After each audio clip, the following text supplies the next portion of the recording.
My daughter threw me out of her wedding for being embarrassing, then demanded my 40 acres. She had no idea I'd already given it all away. By the time they realized what I'd done, FBI was already watching.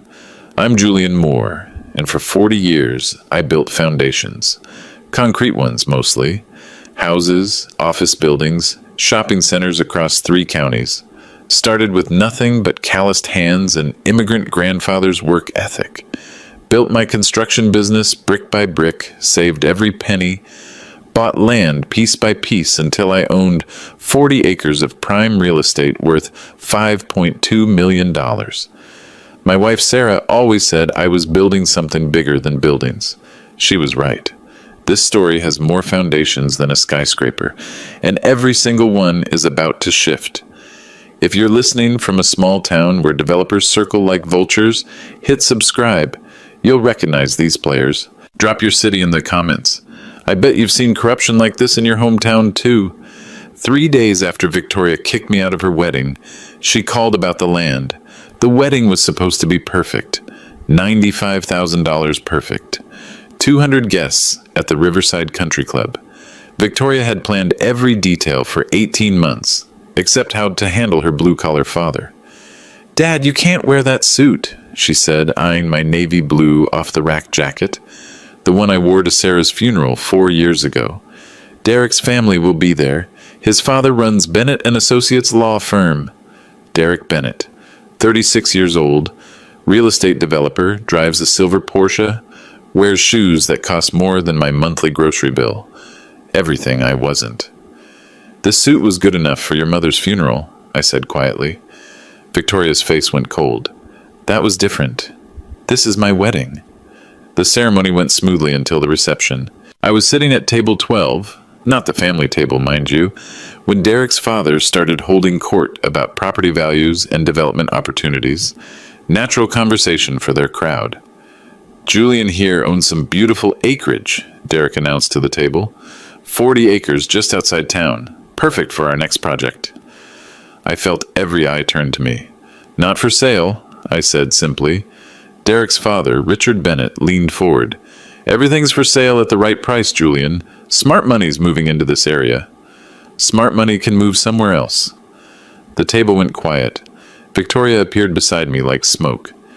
"Dad, can I speak with you privately?" Outside the reception hall, she let me have it. "You embarrassed me in front of Derek's family. His father was being polite, and you were rude." I was honest. "You were stubborn. Do you know what Derek's family thinks of you? What they think of me now?" I looked at my daughter, beautiful in her white dress, furious at the man who raised her. "What do you think of me, Victoria?" "Right now? You're embarrassing. You're holding on to that land like some kind of hoarder when you could sell it and live comfortably. Derek says developers are offering top dollar for property like yours." "Derek says a lot of things."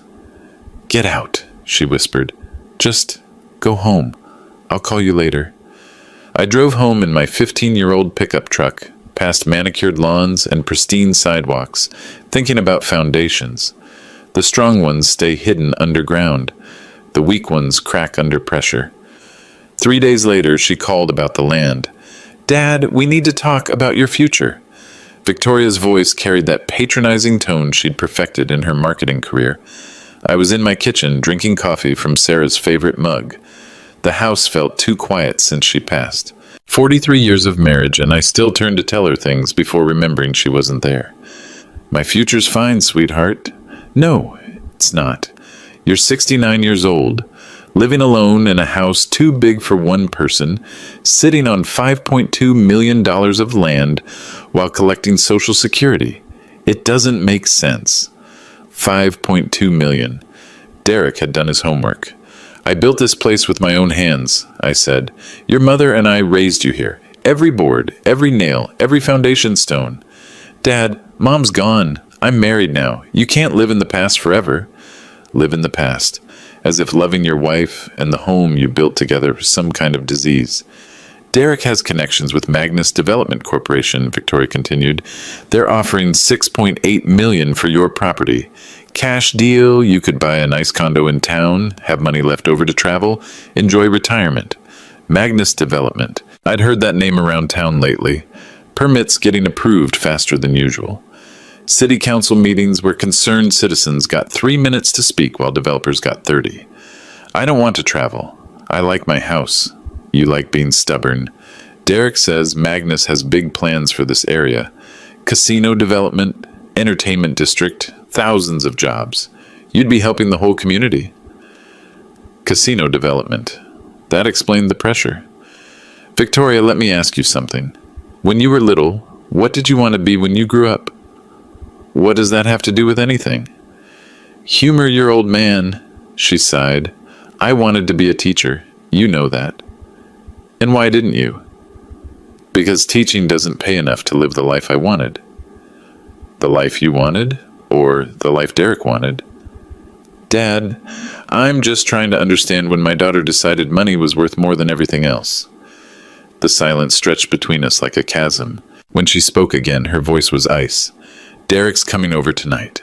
7 o'clock. We're going to discuss this properly. Nothing to discuss. Yes, there is. Because Derek's already drawn up preliminary contracts. Magnus is serious about this development. They've been buying up land in the area for 2 years. You're the last holdout. Last holdout. Like I was some kind of obstacle to progress, instead of a man who'd worked his whole life for what he had. Victoria, your mother and I scrimped and saved for 30 years to buy this land. We went without vacations, without new cars, without a lot of things so we could build something permanent, something to pass down. To who? I live in the city now. I don't want to be a farmer. You don't have to be a farmer, but you could understand why this land matters. I understand that $6.8 million matters more than sentimental attachment to dirt. Dirt.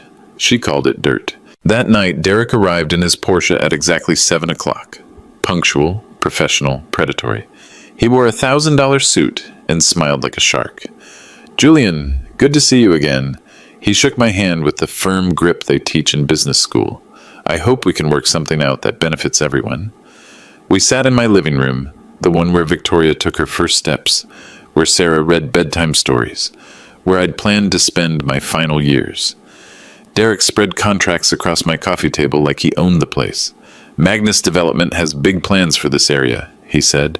Entertainment complex, conference center, eventually a full casino resort. Economic impact studies show thousands of permanent jobs. Economic impact studies, I repeated. And what about environmental impact? Traffic impact? Impact on the families who've lived here for generations? Derek's smile never wavered. Progress requires sacrifice, Julian, but you'll be compensated more than fairly. $6.8 million is 30% above current market value. Because you need this specific parcel. Because Magnus recognizes the strategic importance of your property. His tone turned slightly cooler. This is a limited time offer. Development timelines don't wait for individual preferences. Victoria leaned forward. Dad, this is an incredible opportunity. Derek's family has connections throughout the county. Permits, zoning changes, municipal approvals, they can navigate all of it. Connections, permits, municipal approvals. The pieces were starting to fit together in ways I didn't like. I need time to think about it, I said. Derek's smile became razor thin.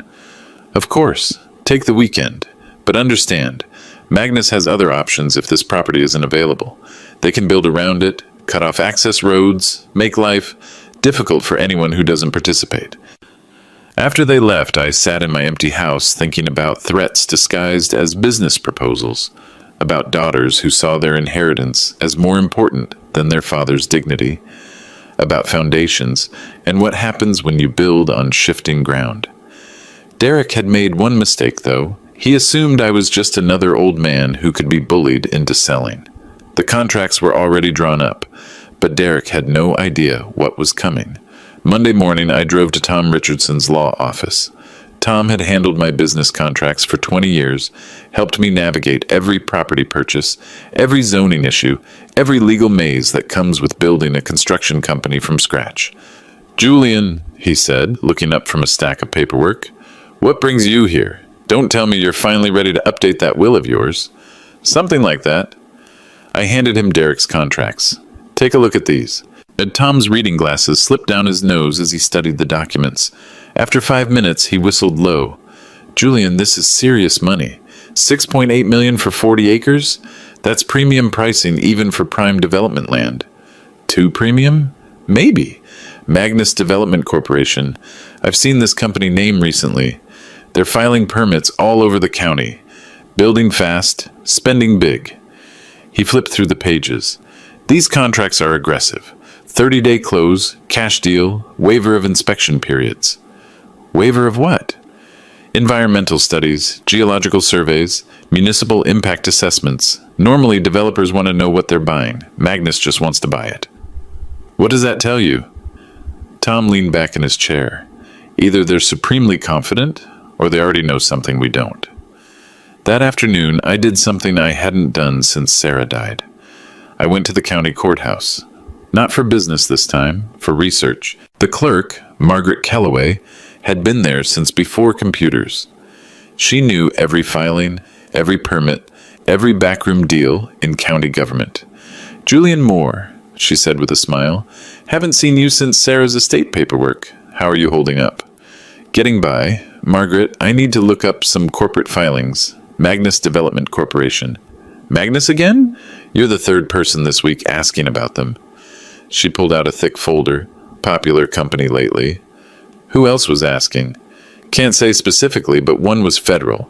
Showed proper credentials. Federal. That word sat heavy in my chest. The Magnus files revealed a shell game.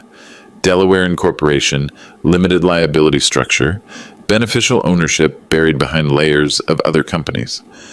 But one name kept appearing in the margins. Raymond Walsh, mayor's brother, listed as consulting advisor. Margaret, these permit approvals. They seem fast. 18 permits in 8 months, she said quietly. Normally takes that long for one major project. Who approves them? Planning Commission makes recommendations. City Council votes. But lately, she glanced around and lowered her voice. Lately, things get approved before public comment periods even close. That evening, I sat in my kitchen reviewing everything I'd learned. Magnus Development wanted my land badly enough to pay premium prices. They'd been buying up the area systematically.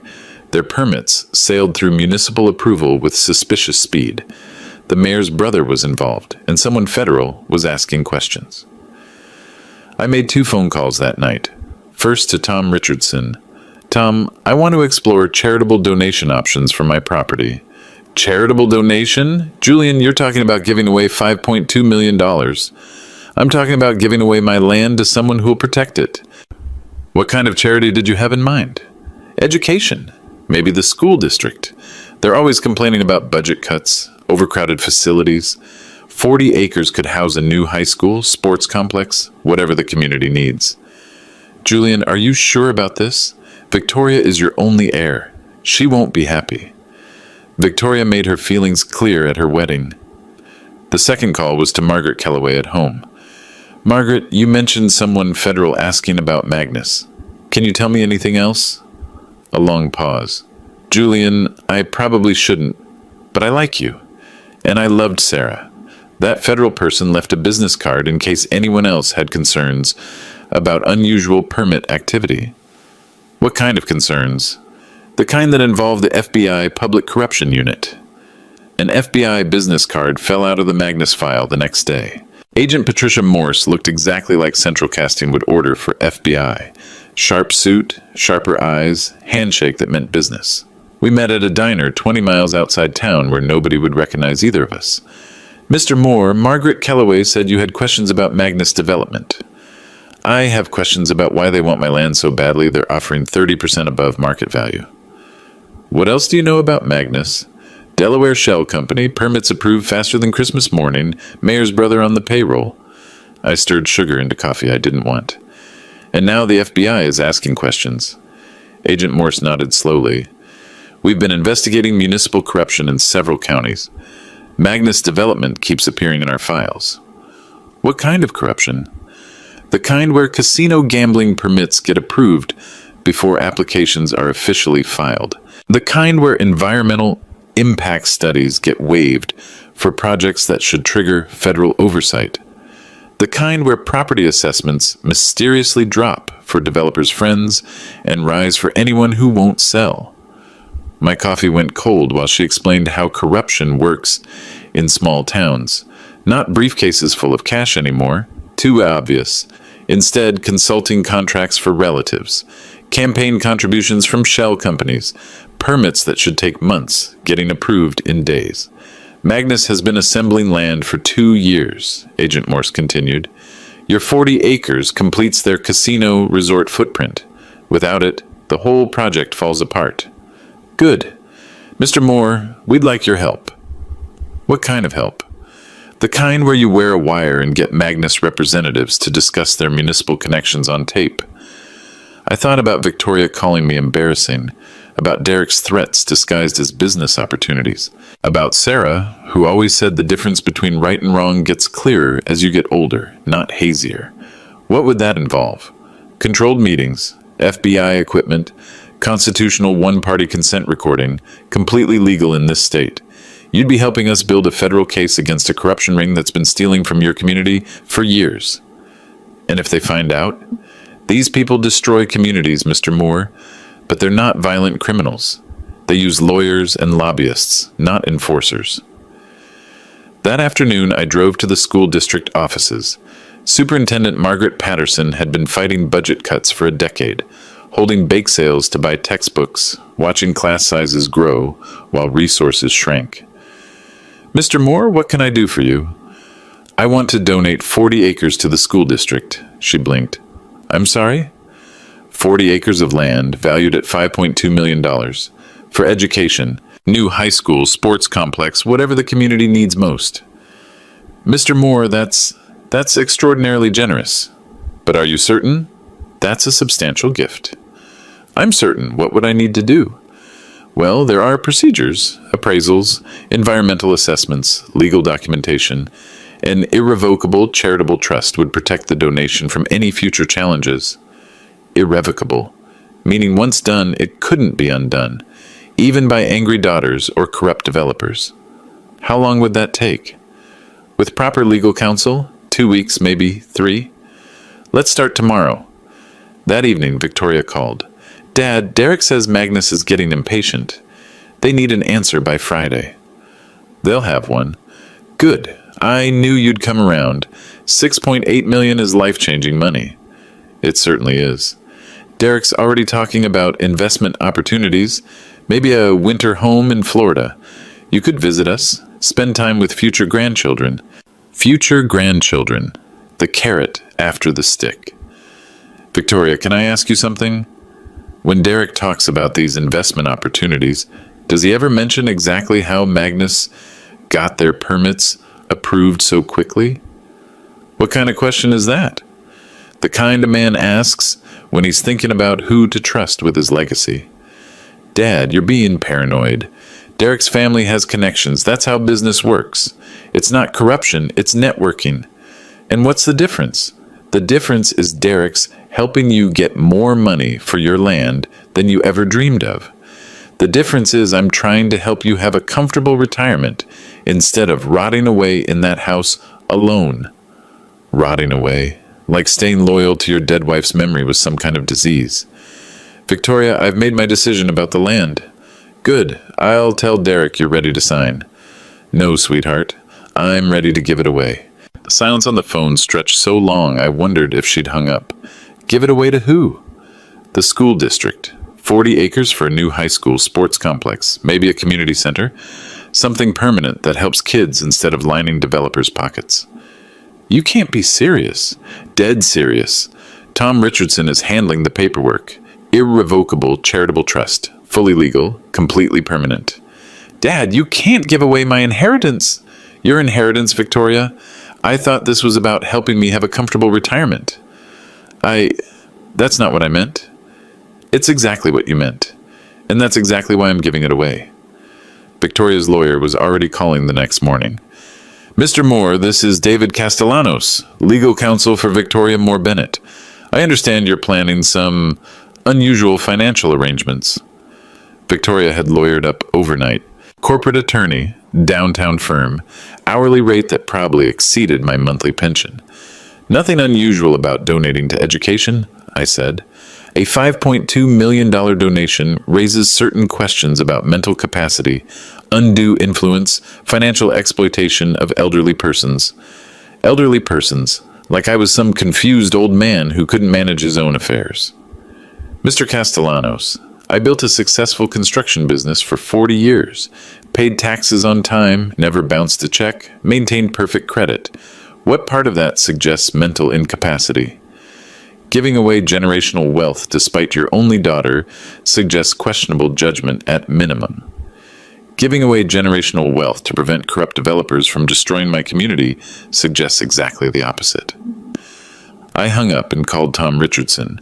Julian, Victoria's lawyer, contacted me this morning. They're threatening to file for emergency conservatorship, claiming you're mentally incompetent to make financial decisions. On what grounds? They're claiming the donation's evidence of impaired judgment, that someone may be manipulating you into giving away Victoria's rightful inheritance. Can they do that? They can try, but conservatorship requires proof of mental incapacity.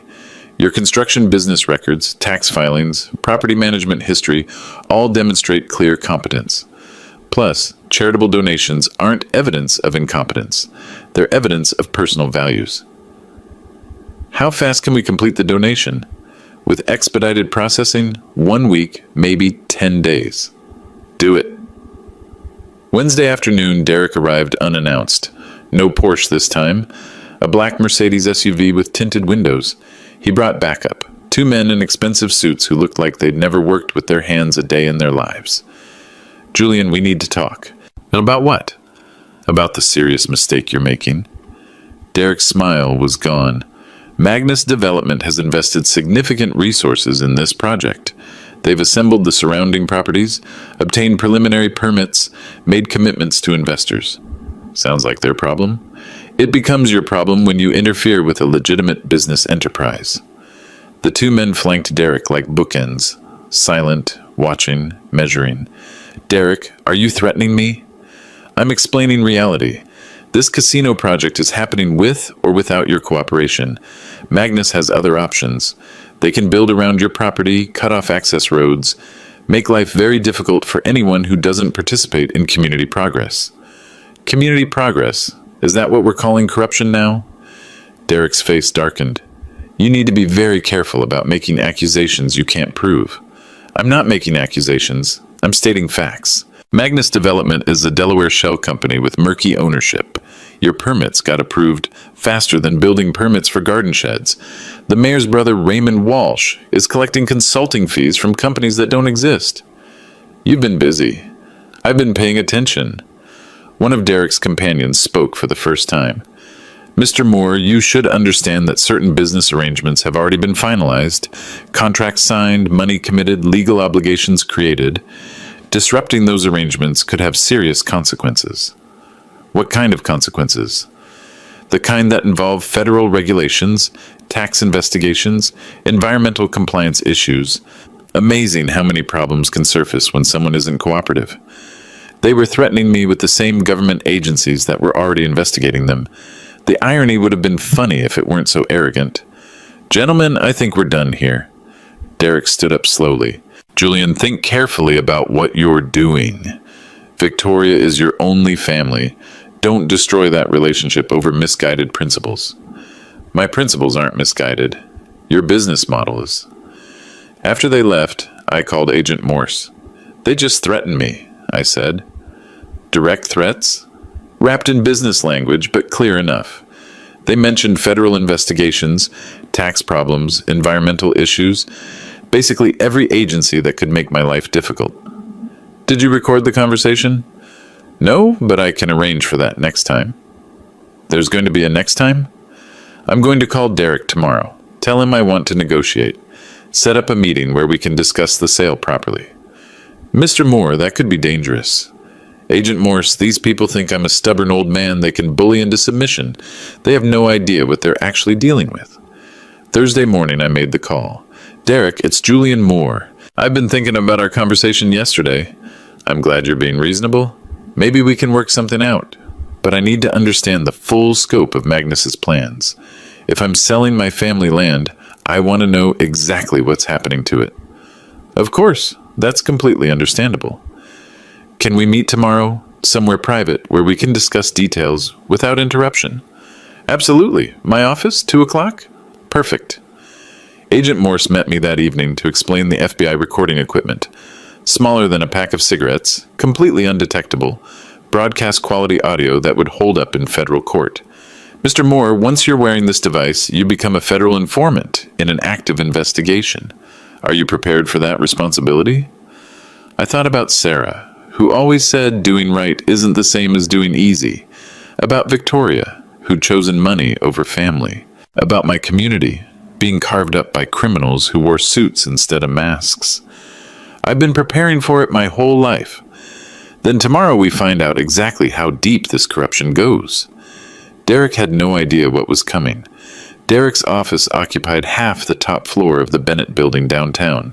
Floor-to-ceiling windows, imported marble, furniture that cost more than most people's cars. The FBI wire felt warm against my chest, a small reminder that every word was being recorded for posterity. Julian, I'm glad you came to your senses. Derek gestured to a leather chair across from his mahogany desk. Victoria was worried you'd do something irreversible out of spite. I don't act out of spite. I act out of principle. Sometimes principle is a luxury working people can't afford. Working people? Like I hadn't worked construction sites for 40 years while Derek inherited his father's law practice. Let's talk about Magnus Development, I said. If I'm selling my land, I want to understand who I'm really dealing with. Derek leaned back, confident now that he thought he'd won. Magnus is a sophisticated development corporation with interests across the Southeast. Casino resorts, entertainment complexes, integrated luxury communities. Who owns it? Consortium of investors, private equity, pension funds, some international capital. Any local investors? Derek paused. What kind of question is that? The kind a man asks when he's selling family land to strangers. There may be some local involvement, silent partners, consulting arrangements. Like Raymond Walsh? Derek's confidence flickered. Where did you hear that name? County Courthouse. Public records. Raymond Walsh, mayor's brother, listed as consulting advisor to Magnus Development. Same Raymond Walsh who sits on the Municipal Planning Commission that approved 18 Magnus permits in 8 months. Julian, you're making connections that don't exist. Am I? Because from where I sit, it looks like Magnus bought themselves a municipal government.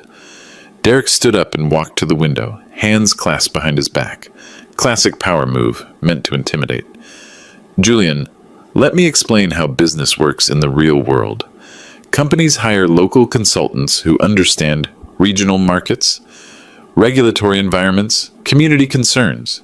It's not corruption, it's smart business. And what does Magnus pay for this smart business advice? Consulting fees commensurate with the value provided. How much? That's confidential. Everything's confidential with you people. Derek turned around, smile gone. Careful, Julian. You're starting to sound like one of those conspiracy theorists who see corruption everywhere. I see corruption where corruption exists. Permits approved before applications are filed. Environmental studies waived for projects that should trigger federal oversight. Property assessments that mysteriously favor Magnus Associates. You've been busy researching. I've been busy caring about my community.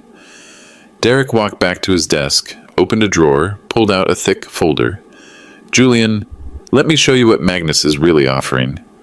He spread architectural plans across his desk. Casino resort, conference center, luxury hotel, shopping complex. Hundreds of millions in construction, thousands of jobs, millions in tax revenue. This project will transform the entire region, Derek said. Economic impact studies show sustained growth for decades. Economic impact studies paid for by Magnus Development. Prepared by independent consulting firms. Which independent consulting firms? Regional Economic Solutions, Municipal Growth Partners, Community Development Associates. I recognize those names from the courthouse research. All 3 companies incorporated within 6 months of each other, all listing the same Delaware address, all receiving substantial contracts from Magnus Development. Derek, these aren't independent firms. They're Magnus shell companies. You're paranoid. I'm informed. There's a difference. Derek's phone buzzed. He glanced at it, frowned. Julian, I need to take this call, but think about what I've shown you. This project is bigger than your personal feelings about development. It's about community prosperity. He stepped into an adjoining conference room, leaving his phone on speaker by mistake. Derek, it's Raymond, and we have a problem. Some old man's been asking questions at the courthouse about Magnus permits. It's under control. No, it's not. Margaret Kellaway says someone federal was reviewing our files. FBI, Derek, Federal Bureau of Investigation. That's impossible. Our arrangement guarantees permit approval. Our arrangement guarantees municipal approval. It doesn't guarantee federal agencies won't investigate municipal approval processes. Derek noticed his phone was on speaker and quickly switched it off. But I'd heard enough. Raymond Walsh, mayor's brother, discussing arrangements that guarantee permit approval, federal investigation, Magnus corruption reaching into municipal government. Derek returned looking less confident. Julian, I think we should accelerate this transaction. Magnus is prepared to close immediately, cash deal, no contingencies. How immediately? This week. Tomorrow, if possible. Why the rush? Market conditions, interest rates, development schedules don't wait for individual preferences or federal investigations. Derek went very still. What did you say? I said federal investigations don't wait for individual preferences either. Julian, I think there's been a misunderstanding. No misunderstanding. Magnus Development is a criminal enterprise using municipal corruption to fast-track casino permits. You're collecting kickbacks through consulting contracts. Your father-in-law, Raymond Walsh, is trading permit approvals for campaign contributions and family business. You need to be very careful about making accusations you can't prove. I'm not making accusations. I'm stating facts that federal investigators are already documenting. Derek's phone rang again. This time he checked the caller ID before answering. Yes? What? When? How many agents? I'll call you back. He hung up, face pale. Julian, I think our meeting is over. Why? What happened? Nothing that concerns you. But something clearly concerned Derek. His hands shook as he gathered the architectural plans, knocked over a coffee mug, fumbled with file folders like a man whose world was collapsing. Derek, one more question. Well, what happens to Magnus Development if they can't get my 40 acres? They find alternative arrangements. Like what? Like whatever it takes to complete this project. Derek had just confessed to conspiracy, bribery, and willingness to do whatever it takes to complete a criminal enterprise. All on FBI recording equipment. Derek's lawyer was calling before I reached my truck. Mr. Moore, this is Richard Bennett, Derek's father. I understand there's been some confusion about your property transaction. Richard Bennett, senior partner at Bennett & Associates, former city attorney, man who'd built a legal empire on municipal connections spanning 3 decades. No confusion. I'm not selling to Magnus Development. Mr. Moore, you need to understand the broader implications of that decision. Magnus has invested substantial resources in this development project. They have legal obligations to investors, contractual commitments to suppliers, employment agreements with hundreds of future workers. Their legal problems aren't my responsibility. Actually, they might be. Tortious interference with contractual relations, conspiracy to defraud investors, malicious disruption of legitimate business enterprises. These are serious legal theories that could result in substantial personal liability. Another threat, this time from Derek's lawyer father, dressed up in legal language but clear as daylight. Mr. Bennett, are you threatening to sue me for refusing to sell my own property? I'm explaining potential consequences of actions that damage legitimate business interests. And I'm explaining that I don't give a damn. That afternoon, Agent Morse called with disturbing news. Mr. Moore, we intercepted communications suggesting Magnus is exploring alternative approaches to your property situation. What kind of alternative approaches? The kind involving eminent domain proceedings, environmental violations, tax assessment challenges, municipal code enforcement actions. They're going to try to steal my land through government agencies? They're going to try to make keeping your land so expensive and legally complicated that you'll sell just to stop the harassment. Can they do that? If they have sufficient municipal cooperation, yes. Corrupt local officials can make any property owner's life miserable through selective enforcement of regulations that normally get ignored. I thought about Raymond Walsh, mayor's brother controlling permit approvals and city council votes. About Derek's family law practice representing half the municipal employees in the county. About corruption networks that operated through favors and threats instead of briefcases full of cash. What do you recommend? Complete your charitable donation as quickly as possible. Once the school district owns your land, it becomes much harder for Magnus to manipulate government agencies. School districts have their own legal protections, federal oversight, public accountability. How much time do I have? Based on intercepted communications, maybe days. That evening, Victoria showed up at my door with Derek and two men I didn't recognize. Official-looking men with clipboards and measuring devices and the kind of authority that comes from government badges. Dad, these are county inspectors. They need to examine your property for potential code violations. What kind of code violations? One inspector, a thin man with bureaucratic eyes, consulted his clipboard.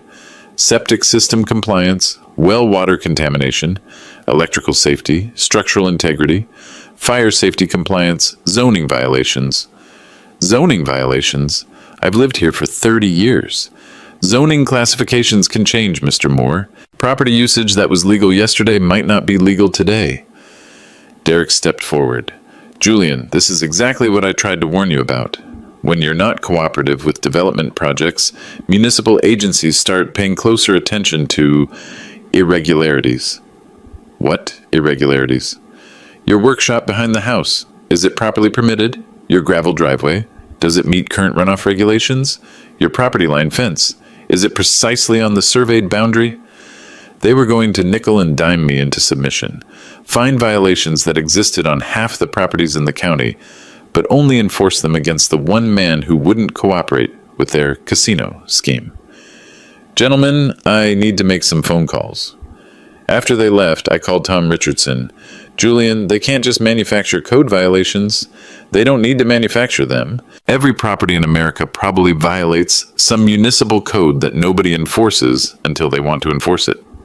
What do you want to do? Complete the charitable donation tonight. Tonight? Julian, these things take time. Paperwork, notarization, filing requirements. Tom, how long would it take if we had unlimited resources and emergency processing? With the right pressure, maybe tomorrow morning, but that would require calling in serious favors. Call them. I hung up and dialed Agent Morse. Agent Morse, they just sent county inspectors to find code violations on my property. Derek basically admitted it's retaliation for not cooperating with Magnus Development. Mr. Moore, we recorded that conversation.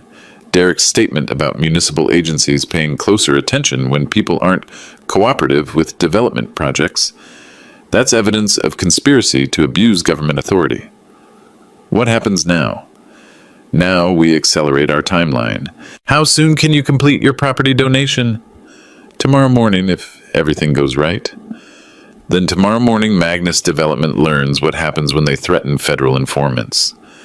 That night, I couldn't sleep. Not because of worry, because of anticipation. For 40 years, I'd built foundations designed to last.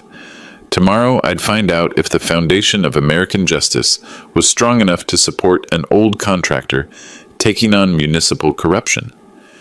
At 3 a.m, my phone rang. Dad, it's Victoria. We need to talk. It's 3 a.m.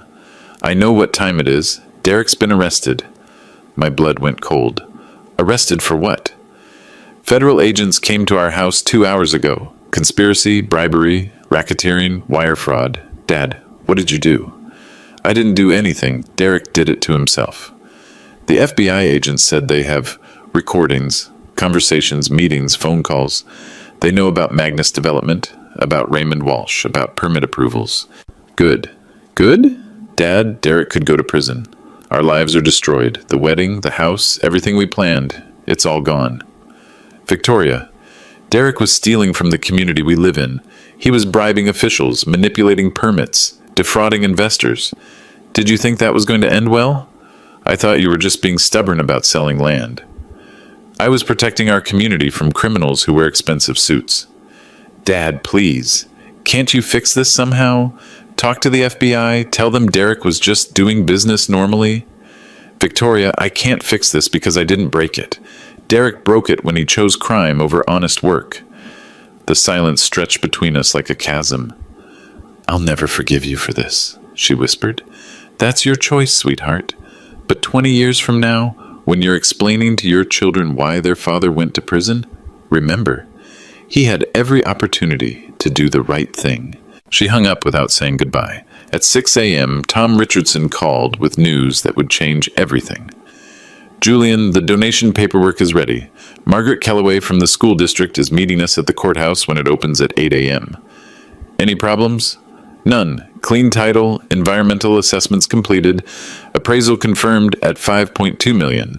The school district is getting 40 acres free and clear. At 7:45, I stood on the courthouse steps with Tom Richardson, Margaret Kellaway, and Agent Patricia Morse. The FBI agent held a small electronic device, recording equipment for what she called the final phase of our investigation.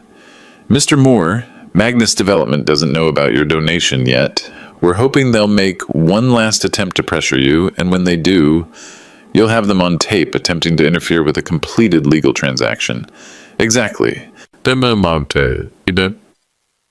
At exactly 8 o'clock, Derek's father, Richard Bennett, arrived with two men in dark suits. Not FBI, private security, the kind that follows corporate lawyers when they're delivering ultimatums. Mr. Moore, I have a court injunction preventing transfer of your property pending resolution of municipal code violations. Tom Richardson examined the paperwork. This injunction was signed by Judge Crawford at 7:30 this morning. Emergency session. Judge Crawford, I said. Would that be the same Judge Crawford whose campaign was funded by Bennett and Associates? Richard Bennett's jaw tightened. Careful, Moore. Accusations of judicial corruption are serious matters. So is actual judicial corruption? Agent Morse stepped forward. Mr. Bennett, I'm FBI Agent Patricia Morse. This property transfer was completed at 8 a.m. when the courthouse opened. Your injunction is attempting to reverse a legal transaction that's already been recorded. Agent Morse, that's impossible. Emergency injunctions can prevent illegal transfers of property. This wasn't an illegal transfer. This was a charitable donation to a school district, fully documented, completely legal. Richard Bennett's confidence cracked. I need to make a phone call. He walked to his car, pulled out his phone, spoke urgently for 5 minutes. Agent Morse's recording equipment captured every word. Raymond, it's Richard Bennett. We have a problem. The old man already transferred the property to the school district. Yes, this morning. No, the injunction was too late. We need to explore other options. What other options? Came the voice from the phone. Eminent domain. Municipal seizure for public use. We can force the school district to sell to Magnus for fair market value. That's not going to work, Richard. FBI agents were just at City Hall asking questions about permit approvals. What kind of questions? The kind that come with federal search warrants.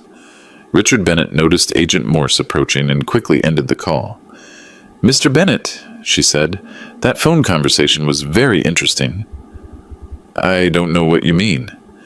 The part where you discussed using eminent domain to force a school district to sell property to Magnus Development. The part where you mentioned municipal seizure for public use when the actual use would be private casino development. The part where you coordinated with Raymond Walsh to manipulate government agencies. Richard Bennett looked at his phone, then at Agent Morse, then at me. Mr. Moore, you have no idea what you've done. I've donated property to educate children instead of letting criminals steal it for casino profits. You've destroyed a legitimate development project that would have brought prosperity to this entire region. I've exposed a criminal enterprise that was stealing from this entire region. One of Richard Bennett's security men whispered something in his ear. Richard's face went pale. Gentlemen, I think we need to leave. Actually, Agent Morse said, I think you need to stay. 3 FBI vehicles pulled into the courthouse parking lot. 6 federal agents emerged, led by a tall man with prosecutor written all over his face. Richard Bennett, you're under arrest for conspiracy to commit bribery, conspiracy to defraud the United States, and violation of federal racketeering statutes. As they handcuffed Derek's father, he looked at me with pure hatred. This isn't over, Moore. Yes, it is. Margaret Kellaway from the school district had watched the entire confrontation with wide eyes. Mr. Moore, I had no idea your property donation was part of an FBI investigation. Neither did I until recently. What happens now? Agent Morse answered. Now 40 acres belongs to the school district. Magnus Development loses their casino site, and a corruption ring goes to federal prison. The wire recording captured more than we expected. By noon, the arrests had spread across the county like wildfire. Raymond Walsh, mayor's brother, taken into custody at City Hall. Judge Crawford, whose emergency injunction had attempted to block my donation, arrested at his private club. 3 city council members, 2 planning commissioners, and a county supervisor, all part of the Magnus Development conspiracy. Agent Morse found me at home, reviewing the school district donation papers that had triggered the largest municipal corruption bust in county history. Mr. Moore, the recordings from this morning led to something bigger than we expected. How much bigger? Racketeering conspiracy spanning 3 counties, 12 municipal officials, and approximately $20 million in fraudulent casino development contracts. $20 million. I'd thought this was about my 40 acres. Instead, it was about systematic theft from entire communities. The wire recording of Derek's confession was the key, Agent Morse continued, but this morning's conversation between Richard Bennett and Raymond Walsh filled in the complete picture. What kind of picture? Magnus Development was never a legitimate casino company. They were a front operation for out-of-state investors who wanted to buy municipal governments wholesale. Casino development was just the cover story. Cover story for what? Money laundering through municipal construction contracts. They'd win rigged bids for public works projects, inflate costs, kick back portions to municipal officials, and launder the profits through casino development. My head spun trying to process the scope of the conspiracy. How long had this been going on? Based on financial records seized this morning, at least 3 years. Magnus has similar operations in 4 other states. And if I'd sold my land? The casino project would have provided cover for hundreds of millions in money laundering. Your 40 acres was the final piece that made the entire scheme viable. That afternoon, Victoria called. Dad, Derek's been indicted on 14 federal charges. I heard. His father's been arrested too. The entire Bennett law firm is under investigation. Our wedding venue canceled our reception hall rental. Derek's lost his real estate license. Victoria, don't. Just don't. I know what you're going to say. That Derek chose this. That crime doesn't pay. That justice prevailed. But you destroyed our lives. Derek destroyed your life when he chose to become a criminal. He was just doing business. He was stealing from our community and calling it business. Dad, I can't do this anymore. I can't keep pretending you're the same man who raised me. I'm exactly the same man who raised you. I taught you right from wrong, honest work from theft. Community service from personal greed. If you can't recognize that anymore, maybe the problem isn't who I've become. Maybe it isn't. She hung up. This time it felt permanent. That evening, local news covered the arrests as the lead story. Channel 8 reporter standing outside the courthouse, explaining how an elderly contractor's property donation had exposed the largest municipal corruption ring in state history. Julian Moore, age 69, donated 40 acres valued at $5.2 million to the county school district rather than sell to Magnus Development Corporation. That decision triggered an FBI investigation that revealed systematic bribery, permit fraud, and money laundering involving dozens of local officials. The news story made me sound like some kind of hero. Truth was simpler. I just refused to let criminals steal what my wife and I had built together. My phone rang constantly. Other news stations wanting interviews, FBI agents requesting additional statements, neighbors calling to say thank you, Tom Richardson calling to discuss legal procedures, Margaret Kellaway from the school district calling to discuss construction plans for the new high school, but not Victoria. 3 days later, Derek appeared on the courthouse steps with his new lawyer, not his father, who was facing his own federal charges. Derek read a prepared statement to the media. I deeply regret my involvement in activities that violated federal law and betrayed the trust of this community. I accept full responsibility for my actions and will cooperate completely with federal investigators. Cooperation. That usually meant testimony against co-conspirators in exchange for reduced sentences. Agent Morse called that afternoon with an update. Derek Bennett has agreed to testify against Magnus Development investors and municipal co-conspirators. His cooperation could reduce his sentence from 20 years to 8 years federal prison. And Raymond Walsh? Still claiming innocence despite recorded confessions. He'll probably get the full 20 years. What happens to the casino project now? Dead completely. Magnus Development assets are frozen pending civil forfeiture proceedings. The investors, turns out they were connected to organized crime families in 3 states. Organized crime.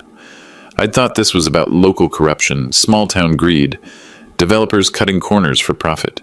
Instead, I'd stumbled into a federal conspiracy involving money laundering and racketeering. Agent Morse, how did you know to investigate Magnus Development? We didn't. We were investigating municipal corruption in the next county over when Magnus's name kept appearing in financial records. Your phone call to Margaret Kellaway was the break we needed. My phone call? When you asked about unusual permit activity, Margaret contacted us. When you agreed to wear a wire, you became the key witness who brought down a multi-state criminal organization. Victoria's scream echoed through my memory as her husband was led away in handcuffs. 6 months later, I stood with Margaret Kellaway and 300 community members at the groundbreaking ceremony for Julian Moore Community High School. They'd insisted on naming it after me, despite my objections that Sarah should share the credit. Mr. Moore, Margaret said to the gathered crowd, your gift to our children represents more than generous philanthropy. It represents a community's victory over corruption. A citizen's courage to do right when doing wrong would have been profitable. The crowd applauded. I looked out at faces I'd known for decades. Neighbors, former customers, fellow church members, people whose kids would attend this school. People whose community had been saved from systematic theft, disguised as economic development. Derek Bennett had been sentenced to 8 years federal prison after his cooperation helped convict 17 other conspirators. His father Richard got 15 years for racketeering conspiracy. Raymond Walsh got 20 years for bribery and money laundering. Victoria hadn't spoken to me since Derek's sentencing, but standing there watching children play on land that would soon house their new school, I realized some victories cost more than defeat, and some foundations are worth any sacrifice. After the ceremony, I drove to Sarah's grave at Hillside Cemetery. 43 years of marriage, 4 years of widowhood, 1 year of fighting corruption that threatened everything we'd built together. We did it, sweetheart, I told her headstone. The land's safe. The kids will have their school. The criminals are in prison where they belong. I traced her name carved in granite, remembering how she'd always said the measure of a man isn't what he builds for himself, but what he leaves behind for others. 40 acres for education instead of exploitation, a community high school instead of a money laundering casino, children learning about integrity instead of growing up surrounded by corruption. My phone buzzed with a text message from an unknown number. Dad saw the groundbreaking ceremony on the news. The school looks beautiful. I'm proud of what you did, even though I couldn't see it at the time. Maybe we could talk sometime. Victoria. Maybe we could, but not today. Today was for remembering Sarah, for celebrating the community we'd protected together, for watching children play on land that would nurture their futures, instead of financing criminal enterprises. The setting sun cast long shadows across the cemetery, painting everything golden like the harvest fields Sarah and I used to walk when we were young, and building our life together, brick by brick, dollar by dollar, principle by principle. Some foundations are built to last centuries. Others are built to last forever. I drove home past the construction site where Julian Moore Community High School would rise from the 40 acres Sarah and I had assembled over 30 years of marriage. Past the empty lot where Magnus Development's casino would never poison our community. Past neighbors' homes that would remain neighbors' homes instead of becoming casualties of eminent domain abuse. At my kitchen table, I poured coffee into Sarah's favorite mug and opened Tom Richardson's letter explaining the final legal settlement. Magnus Development's frozen assets, nearly $50 million, would be distributed to communities damaged by their corruption schemes. Our county would receive $12 million for infrastructure improvements, education funding, and municipal reform programs. $12 million for our community, generated by one old contractor's refusal to let criminals steal what honest people had built. Sometimes the best inheritance isn't money. Sometimes it's the knowledge that you stood up when standing up mattered, that you protected what needed protecting, that you left the world a little more honest than you found it. Sometimes protection looks like abandonment, but sometimes protection is the truest form of love. 2 years have passed since the groundbreaking ceremony. Julian Moore Community High School opened last fall with 800 students, a state-of-the-art science complex, and athletic facilities that host regional championships. I volunteer there twice a week, teaching basic construction skills to students who want to learn trades, honest work with their hands, building things that last. Victoria visits occasionally. Brief conversations, careful politeness, the relationship of strangers who happen to share DNA. Derek's prison letters go unanswered. Some bridges, once burned, can't be rebuilt with good intentions. But the school thrives. Students graduate to colleges and careers, carrying with them the knowledge that their community chose integrity over profit, education over exploitation, children's futures over criminal greed. Margaret Kellaway retired last year, but not before ensuring that Julian Moore Community High School would serve as a permanent reminder that ordinary citizens can defeat extraordinary corruption when they refuse to be intimidated. I still live in the house Sarah and I built together, but now I can see the school's lights from my kitchen window. Every evening, watching students practice on fields we made possible, I'm reminded why some fights are worth having. The FBI's investigation expanded to 6 states, resulting in over 100 arrests and the recovery of nearly $200 million in stolen community funds. Agent Patricia Morse received a federal commendation for her work exposing the Magnus Development conspiracy. My construction business remains officially retired, but I've never been busier. Building playground equipment for the school, teaching kids about foundations that last, showing them that honest work creates honest wealth. Sometimes young people ask me if I regret giving away $5.2 million. I tell them I didn't give away $5.2 million. I invested $5.2 million in the most profitable enterprise possible, the future of children who will grow up in a community that chose principles over profit. That's a return no casino could ever match. If you believe in foundations that last forever, subscribe and share this story. Tell me in the comments what you'd have built on 40 acres if crooked developers came calling, because somewhere in your community, someone's probably trying to steal what honest people built. And sometimes an old contractor's blueprint for fighting corruption is exactly what they need. Some foundations can't be moved, some principles can't be bought, some communities can't be stolen, and sometimes the best way to build a legacy is to give it away.